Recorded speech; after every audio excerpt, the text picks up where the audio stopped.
always great to chat about the practice itself and what it means. And as we were saying just at the top of the show there, Mike, mindfulness is something that can be so useful. We think of it more about the mind, but what you're talking about today is actually the body. Yeah. So one way maybe to think about mindfulness is, as long as we're alive, we have sensory experience, and that's thoughts, that's sensations, emotions, good, bad, and ugly.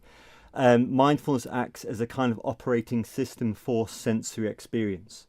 So it makes good sense, if all we're going to experience is sensory content, it's basic sense to know how to work with that, because it's all you're going to experience.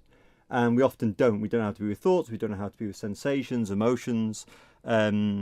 So mindfulness is a way to kind of work with all that content. And of course, the body is, that's where all that stuff lives. Emotions, sensations. And sometimes the body is a place of rest, and it's home, and it's clear, and it's, a nice place to tune into. But often it's hell as well. So it's how do we work with that? How can we be in hell? How can we be with the body when it's in discomfort? And how can we really tune in and soak up what's good about the body when it feels nice or at rest or peaceful? That's a really big question. Can you tell us how? Yes, with practice. But it's based upon our attention and focusing into the body. And so I've just finished a course on pain last night. And actually, many of us, it's rare to experience pain. What I mean is you don't just experience pain by itself. Because if you just experience pain, well, that's quite a clear sensation. We experience pain mixed with thoughts, mixed with dramas, mixed with reactions, mixed with emotion, mixed with what's going to happen to me when, etc., etc. So it's never just pain. If you experience just pain, like pure pain, that's a very mindful experience. It's usually mixed up with all this other content, which makes it much worse than it is. It exacerbates pain. So what we do in mindfulness is reduce down to the actual sensations themselves. You quieten the mind, you drop off the emotional reaction, and suddenly you're able to really kind of almost hold in your hands painful sensations. And when you meet it in that way, often they will melt, relax, dissipate. Sometimes they will literally disappear, which may sound shocking, but these are common reports. The pain I have suddenly disappeared when I focused on it. And most of us spend our lives trying to run away from pain, get out of the body, escape, which is, But it's rare to be asked, well, what happens if you focus into the pain?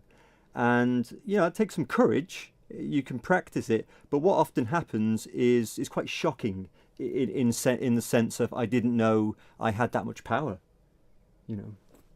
I think it reminds me of something I think you were telling me once, and I'm trying to remember this the correct way now, but that you went off and did a course somewhere far away, and you were saying that you had to sit for many, many hours, and you had to sit through whatever came up. So you would be cramping and you'd be feeling uncomfortable, but you weren't allowed to move. Is that right? You did something like that? More or less, yeah. It was a 10-day retreat, and they say, try not to move. And anyway, so at this point I was in the most pain I've ever been in so far. It's self-inflicted because you're just holding a posture for an hour, 10 hours a day. So your spine hurts, everything just hurts. But that's kind of the point, is to move you into pain so that you can work with something real. Otherwise, you just spend your whole life avoiding it. And when it does happen, you won't know what to do with it. So it kind of makes sense that, okay, I'll invite pain in so I can work with it. So it was my hip, it was my right hip joint. And I was sitting there, and they say, don't move until the bell rings. And other people were moving around me. And I'm like, well, I'm not a quitter. I was a lot younger then. I'm not going to budge until the bell goes. And then after a while I thought, no, I'm in so much pain. It felt like my hip was on fire, white hot flames. And I thought, I can't do this. I'm going to have to move. Just before I moved, I remembered what the teachers tell you, which is when you're about to move, focus into the pain itself. And I thought, I've just been trying to ignore it. I haven't gone into it. So I focused into it. And yes, there was the white hot throb and the pain. And then there was a kind of nub or pulse in the midst of it. And I thought, oh, that's it. That's the nerve, or that's the source of the pain.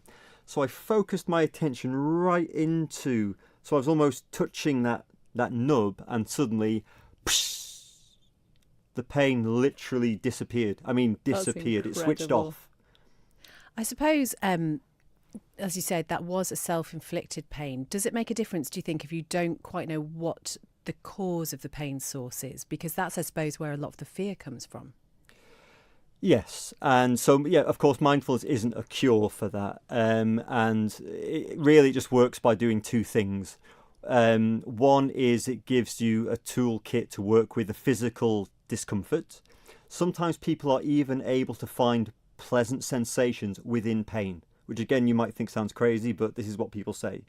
Oh, it's sore, but suddenly when I focused into it, that bit felt nice, which is bizarre, but.